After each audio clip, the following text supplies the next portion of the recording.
Angibingelele ngiphinde futhi ngikwamukelela kuNqambothi Media TV 18. Wengane zakwethu ngicela ukuthi uyaqala ukufikela ikhasi. Cela wenze okufanelekile ucofoze usubscribe, ulike bese ushare le video. Thinte abaningi ezinkundleni zokuxhumana indaba kasisi wake wavela laphana ekhasini la ku-Facebook.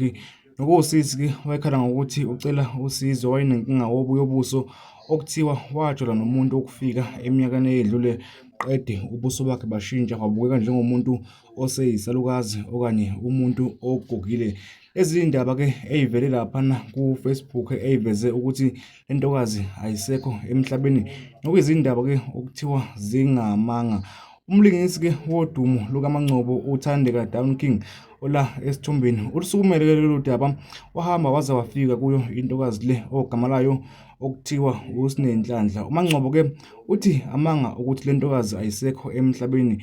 Uthi-ke uSine uyaphila kanti futhi nabo njengabantu abamnikeza usizo uthi bayaqhubeka nokumnikeza ama-products amsizayo ekuthenini impilo ibuyele esimeni. Ngane zakwethu, ilezo nje iy'ndaba esikuphathele zona njengamanje, iy'ndaba ey'thinta intokazi bese kuvela ukuthi ayisekho emhlabeni. Okuyintokazi-ke eyathanda kakhulu ngokuthi yajola nomuntu okufike qede-ke wayifaka isifo esingaqondakali, nokuyisifo-ke esayenza ukuthi lapha ebusweni iguge ibukeke njengomuntu omdala. Kanti-ke uMangcobo nethimba lakhe benza konke okusemandleni ukumnikeza ama-products ekuthenini isimo sakhe sibuyele esimeni, njengoba kuyintokazi nje eneminyaka emincane ongayifanele ukuthi isingaze ibukeke kanjena. Ngicela ukuthi uqala ukufika ikhasi, cela wenze okufanelekile nawe asidibane kwezinye izindaba.